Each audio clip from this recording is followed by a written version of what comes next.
Welcome, Gyno-Curious listeners. I am Dr. Amy Novat.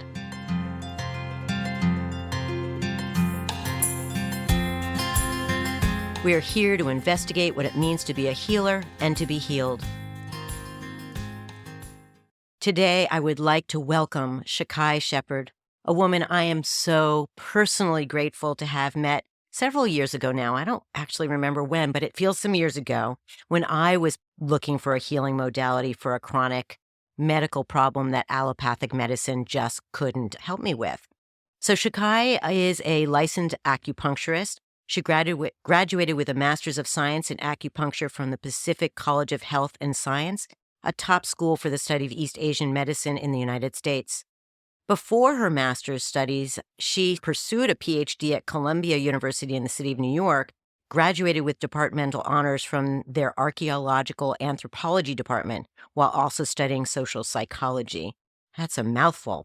So, Shakai, acupuncture is an ancient healing modality.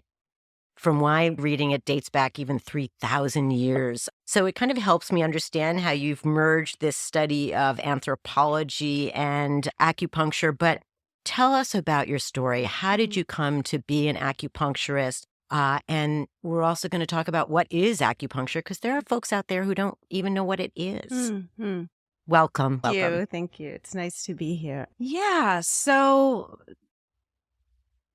Eastern medicine, very specifically acupuncture, has kind of always been a healing modality for my personal life.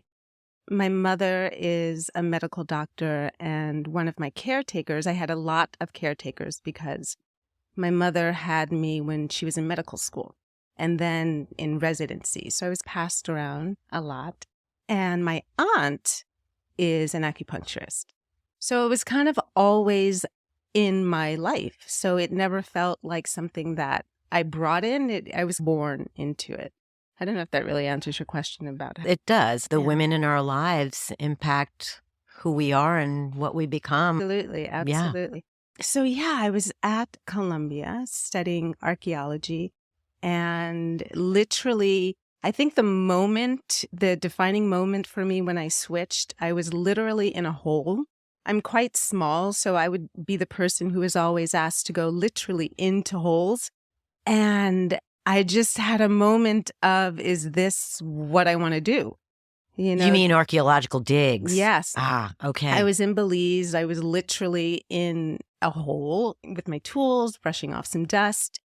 And I was coming close to sitting for my master's. And I just, although I loved the travel and I loved the work and I loved the discovery and I loved uncovering things, there was just something more that I wanted to do. I wanted to have more hands-on in my life and actually working with people who were living rather than what they were leaving behind. And when I told my mom, she was like, why don't you shadow Colette? Colette is my aunt who is an acupuncturist. And I did that and didn't turn back. Mm. So I literally left one course of study and stepped right into another one. And was it clear early on that this was the career for you? It was clear to me. And I'm somebody who keeps adding on to my practice, right? Even when I travel, like for instance, I'm going to Costa Rica in about a month, and I have a plan to visit one of the native camps or organizations, and they have a very specific modality of care, of healthcare, of medicine. So I'm the kind of person that wherever I go, I try to get a little bit of what is the culture of that land, right? Like in terms of their medical philosophy. So it felt right to be in school for Eastern medicine, but I always knew that I was going to be somebody to continuously be learning and continuously add on. It was difficult leaving Columbia because I had made some really strong relationships there. And I was stepping into an unknown. And it was literally another 5 years of schooling for me. And I never really considered myself science-oriented, at least Western-based science. So it was a jump.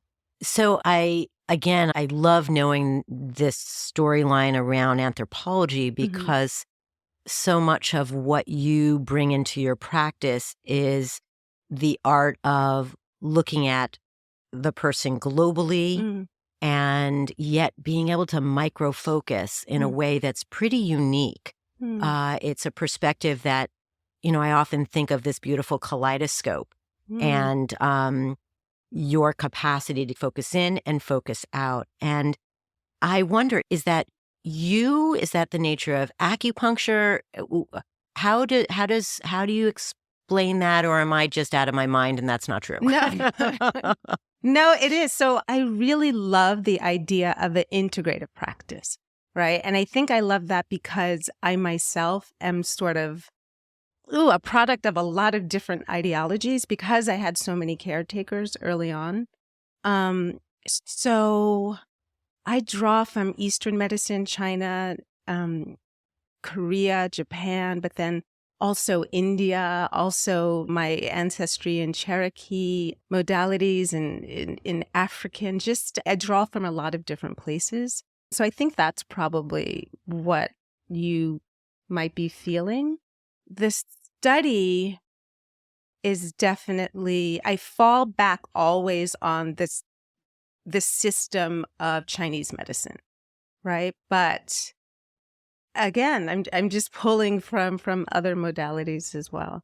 So for me, it's an integrative practice. I don't necessarily think that acupuncture itself is that, because acupuncture is a very systematic medicine and there's structure to it. The school that I went to trained us to also, though, work in Western medical philosophy. So there was a bridge between those two. But personally, I pull from a lot of other modalities. Yeah. I know that's what makes you a healer. That in my mind, a healer is someone who is able to bridge different modalities, accept there are many ways in which to heal, and being open-minded. And that I can't help but reflect in my own training that was very myopic and very narrow and very wonderful in many ways. But it's through practice that I have learned how to look into other modalities just like you. And I find that's where success in healing is, and where an understanding of the individual's individual journey lies too. Yeah, absolutely. So I think that I have always had an interest in culture. And I think that is ultimately what drew me to archaeology, like trying to piece together and understand society and understand what builds civilizations and empires and who the people were, and just touching bones and touching potential dirt that was around then. I think that, using your word kaleidoscope, I think that every individual is a collection of a lot of different things, and what may work for you. Actually, this is one of the things that really drew me to, I remember when I went to the open house, what drew me to Eastern medicine in general was the idea that, to give you an example of a headache, right? Like we all may have a very similar experience of what a headache is, but in Eastern medicine, a headache has many different patterns, right? There can be many roots to why somebody might have a headache, and therefore many different ways to go about undoing that discomfort and undoing that pain. Can you elaborate on those different paths? What does that mean? Different patterns? Patterns, excuse me. Yeah. Thanks. In Eastern medicine, one of the causes of disharmony could be a stagnation of what we call qi, which can be translated just into vital energy, a stagnation of blood, a disharmony in fluid, or one of my favorite things to dive into, having to do with the emotions, right? So emotions, stagnations of fluids, qi and blood, are all ways that the body can become unbalanced. So when there's pain in the body, unless it's even if it's trauma, but in the case of a headache, we try to, one of the things we might ask somebody is to describe the pain, right? Because if the pain is very specific, if they can point to it, and say it's right here and it's very sharp, then we know, oh, the pattern has more of a stagnation of blood, right? Because if there's a stagnation of blood, the pain is very sharp. If the person's headache is very dull and throbbing and it moves around, then we qualify that differently. We're like, oh, there's more of a stagnation of qi. A pattern of a headache can vary according to an individual, right? And the pattern is the way it shows up. And one of the things I love is the subjective experience of this medicine, right? Like what you feel, what the client feels is very important, right? Like sometimes the clients can feel hot and they'll say, but I don't have a fever. I don't have a temperature because the recording device doesn't show that. But your subjective experience is of heat. So I'm going to treat you for some form of heat, right? Which is how it differs from allopathic Absolutely. medicine, which is very diagnostic and based on a set of criteria, signs, and symptoms, and very, how shall I put it, less about the individual than the grouping of these signs and symptoms. Absolutely. Yeah. Absolutely. So sometimes when I recommend someone have acupuncture for a condition, they're like, I'm afraid of needles. Yeah. Tell the audience how that works. Yeah, so the needles are very different. When you go to get labs done, the needles that they use are usually, I think, hollow tip or hollow needles and very thick. Acupuncture needles are basically the width of a human hair. And they're made out of a material that, it is stainless steel, but it's somehow more flexible. It's soft. But I always tell people when we're inserting the needle or when I'm inserting the needle, sensation is okay, right? Because we're manipulating qi. We're going through skin, we're going through fascia and muscle. So sensation is okay. But what I don't want, and I had teachers who did not believe this at all, but what I don't want is for the person to be uncomfortable on the table. So communication for me is really important, right? Again, when we insert the needle, sensation is good, not necessarily pain. Like some people describe the sensation as electricity or like a bendy feeling or, a weirdness. But once the point is in, I want the person to be able to just be at ease and at rest on the table. Most people do not like to look. And, there's an idea that if they look, they can feel it more, which I can get. But yeah, and then I have clients who will be covered in beautiful artwork, covered in tattoos, who will say that they're very needle phobic, and I try to tell them, well, just think about this as something that you want, like the ink that you have, and then if they can start to think, oh, no, this is something that's good for me. It's something that I want. And I actually don't really even feel it. Then it's doable. The psychology. It's just wonderful, magical, unpredictable, and always a part of the healing experience, isn't it? Absolutely. Absolutely. Yeah. Do you find that there are folks who just don't want to go there with you? Oh, to the psychology of their illness? Yeah. Yeah. And I think first I want to say that sometimes people will come and they'll say, I had acupuncture, 10 years ago and it didn't work. And their time with me would be their next time trying it. And I tell people that acupuncture is an energetic medicine. I think all medicine on some level is energetic. But so if you have a practitioner that you don't energetically gel with or vibe with, that's going to affect your experience, right? So that kind of brings me around to what you're saying, because I don't like to say that I focus on anything, but my love, my passion, are working with the emotional body. So I will ask a lot of questions how somebody is feeling, even if they're coming in for knee pain. I want to know how that knee pain is affecting their life. I want to know how that knee pain is stopping them from living their fullest. I want to know their relationship literally with their pain and what they feel about it and how the members of their family feel. So I'm very much interested in feelings. And there are people who just, my knee. My knee hurts.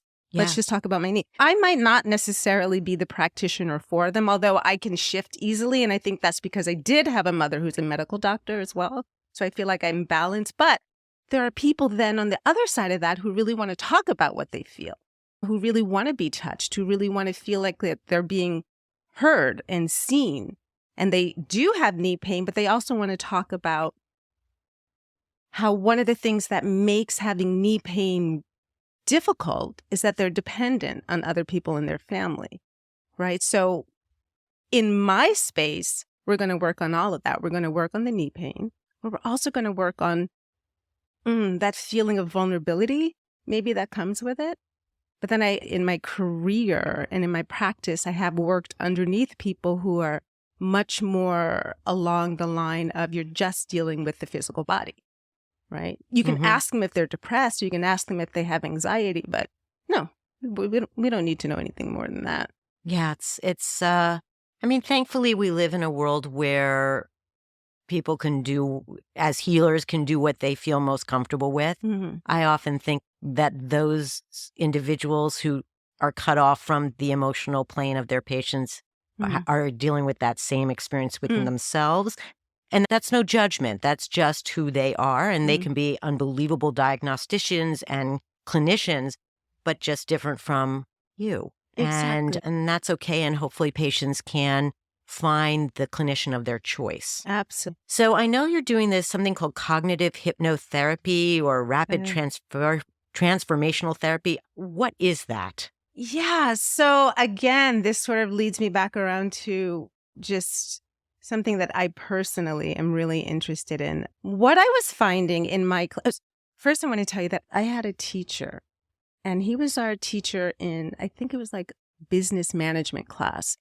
And he had us work on our focus. What is our focus going to be? Who are our people? Where are we going to draw? Where are we going to find our clients? And so he did everything he had to do according to his syllabus. And I remember on the very last day, he said, "Good luck, you guys. Now forget everything I told you." Ooh. And we were all looking at him, and he said, "Don't worry about it. Your people will find you, and you will find your people." So having said that, I recognize in my practice, not every single person, but often I don't have a needle long enough to help someone with what it seems like they're actually coming in for, right? Like, especially if it has to do with a thought pattern or a behavioral pattern that somebody is looped into, right? I'm thinking specifically about those people who come in for sort of emotional stuff like anxiety or depression or even like smoking cessation. I didn't have enough of the tools to be as supportive as I wanted to be.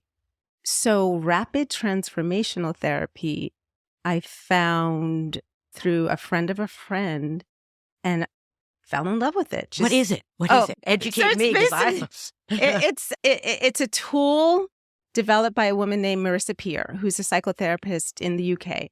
And she's also a hypnotherapist, and I think she practices cognitive behavioral therapy. She put together this system that uses neurolinguistics, cognitive behavioral therapy, and hypnotherapy as the main tool to help people understand patterns of their own behavior, right? Is that explaining? Yeah. So I'll tell you a personal story. So I have severe stage fright and a fear of public speaking. I don't know if you remember when you asked me if this was something I wanted to do. I think my entire body said no, like literally might have even withdrawn for you, but my mouth said yes, which was shocking for me because again, I have stage fright. Like I don't feel like I have anything to say, and it's really a traumatic thing for me. But one of the things that I've been doing in my own sessions with my therapist and RTT is trying to figure out where that comes from.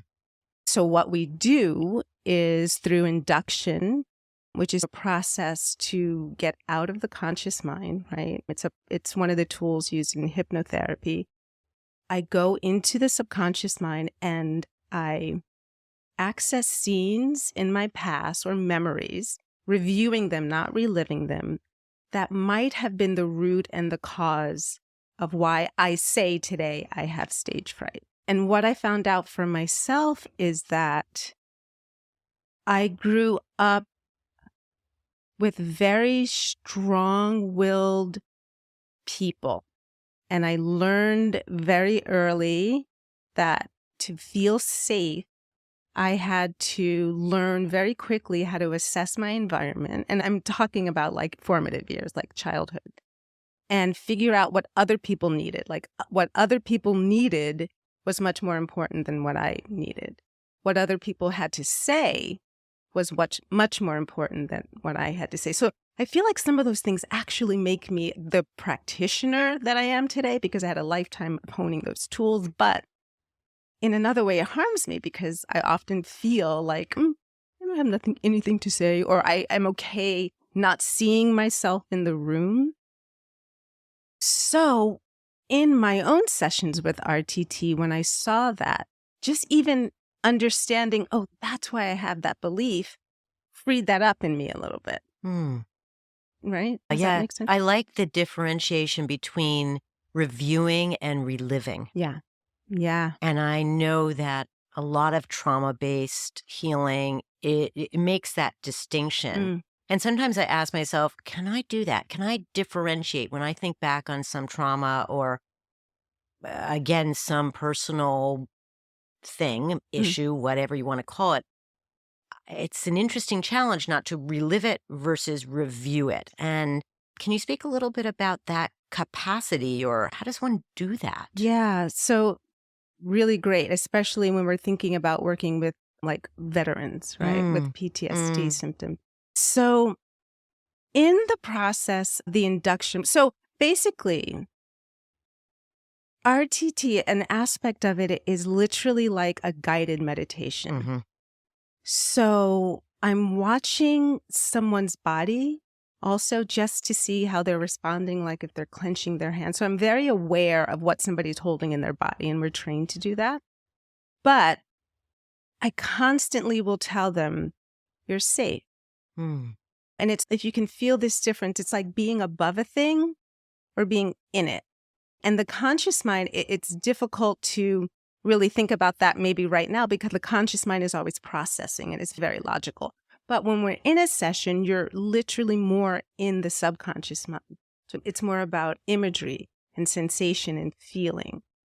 Yeah. And it's just making, first of all, it's also knowing the person that you're with. But it's a distinction, not being in it, but being, like the observer, right? Like you're observing the scene. Yeah. I think of it sometimes as, for myself, as the observer versus the saboteur.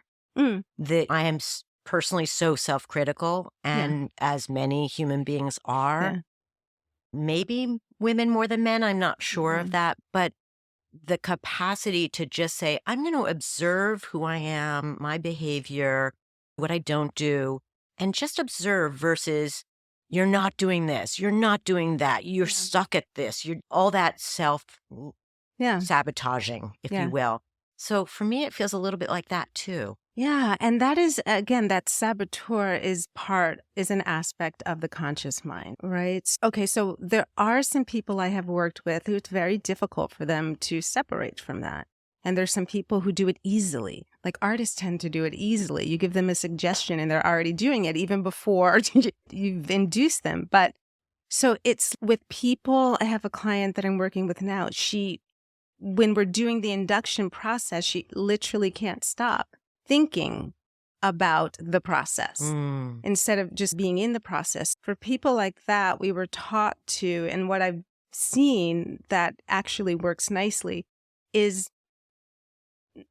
give them more practice with just that aspect, right? I love giving people recordings of only being in a relaxed state. There are people who actually come into the clinic for acupuncture who are quite anxious, and they'll tell me I'm not going to be able to sit for 20, 25 minutes. So I'll leave them for 30 unless there's a time constraint and let them just deal with what that feels like. I'll come in a lot and ground them by touching, or come in a lot and remind them to just be in their body, or where does that anxiousness feel? Like if you get out of your head and more into the somatic experience, I think that can help separate the conscious mind from the subconscious mind a bit. I can't help but differentiate this experience from allopathic medicine that is so much about concealing or squashing or so-called treating the somatic experience. So the headache you take an aspirin for, where what you're describing is a very different journey. And it's, again, it's not for everybody. For some folks, they just need a way of turning that physical symptom off. Mm-hmm. Um, That's a medicine. Again, I think that Western medicine and Eastern medicine are beautiful together. I don't think it's necessarily one or the other. Absolutely. Another little personal, tell you really quickly a personal story. Oh, I suffered from uterine fibroids for, maybe 11 years. I did all the herbs. I did all the acupuncture. I did all of the I became vegan. I did all of the things that I thought I was supposed to do. And the only thing that actually really helped was surgery. And people would ask me, I had some people who it felt a little judgmental. But then what I did is I used the herbs and I used the energetic medicine to heal after surgery. Right? Yeah. The surgery was so amazing that I was like, why did I suffer for 11 years before having it? And I think that there was a little bit of myself judging myself for even having that be what I did. But it was amazing. Even those of us who think we have an expansive mind can be rather myopic and judgmental about a lot of things in our lives. So your story is one I hear a lot. Either I'm only going to do allopathy and then they discover these other ways of healing, or vice versa. And I like to say to my patients, you arrived when you arrived because you needed to go through that journey. And that I'd like to think that even though 11 years of suffering wasn't pleasant and hard and impacted your quality of life, that there was learning to be had from it.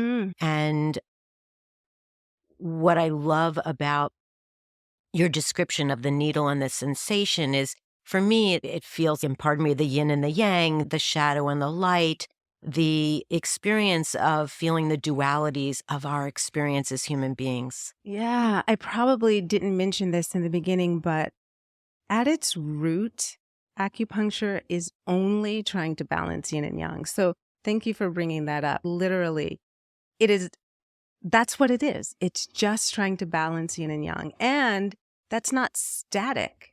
Right? It's never going to just be this thing that, oh, look, I achieved perfection, yin and yang are balanced. It's a dance and it's a movement. Yeah. And that's what it is.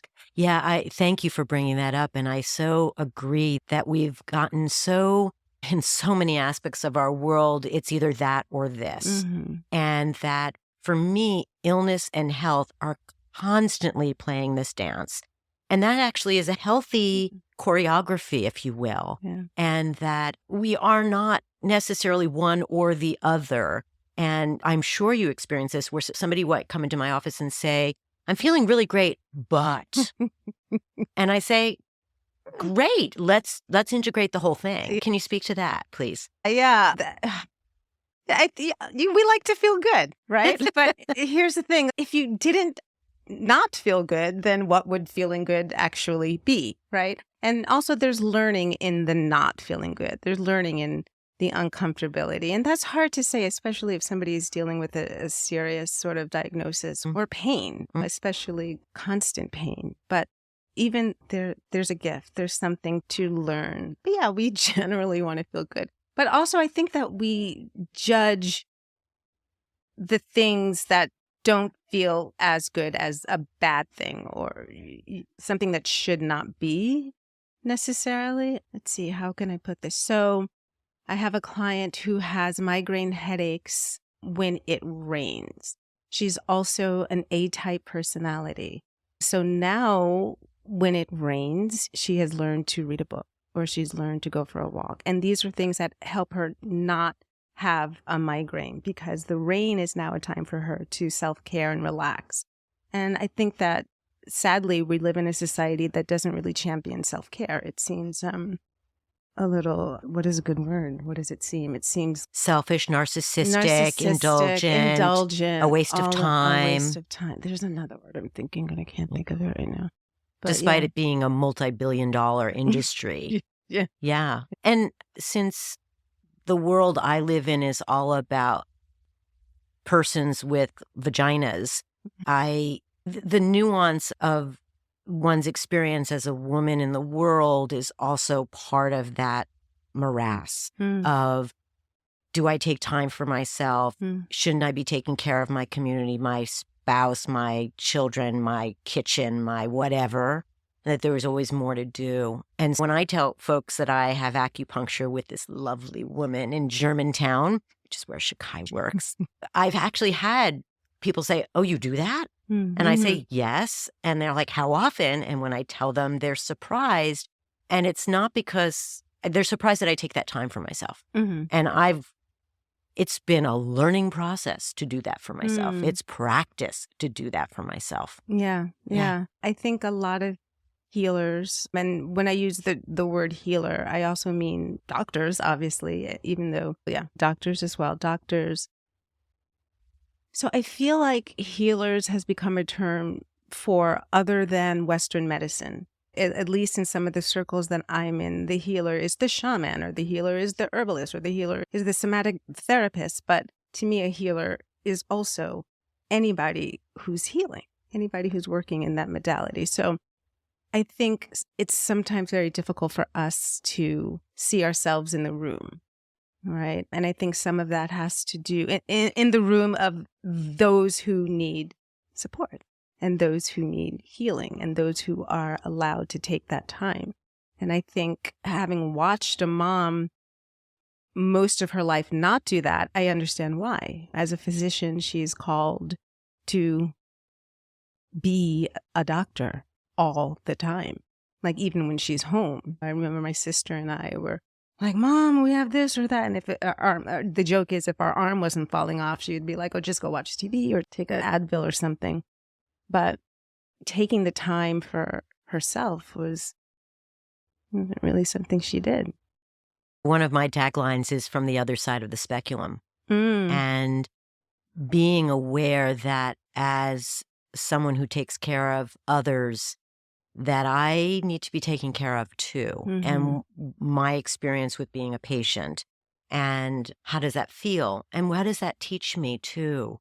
And my hope is that your story, our stories, help other folks who are taking care of people understand that, one, it's okay to also ask for help, that there are many ways in which to be helped and seen and valued and touched, and that the journey in healing can be a really wide open one. And that, again, each individual's journey in that experience of healing not only can change within their own lives, but can be certainly different from their sister, their brother, their aunt, their mother, etc. Absolutely. Yeah. Shakai, I can't thank you enough for being here. And I have to share with you that, as someone who has had stage fright in the past, that at least within the confines of this room and these microphones and my experience with you, you've done great work, because this is something you can do it seems like you do it very easily. Oh my God, and thank you for sharing with all of us. Thank you. Thank you for the opportunity to also just step past that diagnostic that I gave myself a long time ago. Thank you. It's my greatest of pleasures. Thank you. Thank you also to my listeners for joining me as we venture into the limitless conversations about our bodies and the world of OBGYN.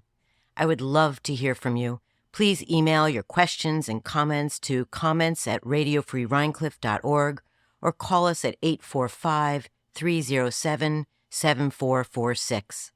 Also, thank you to my producers, Jen Hammoud and Matty Rosenberg. Until our next conversation, stay healthy and stand strong in your knowledge and your insights.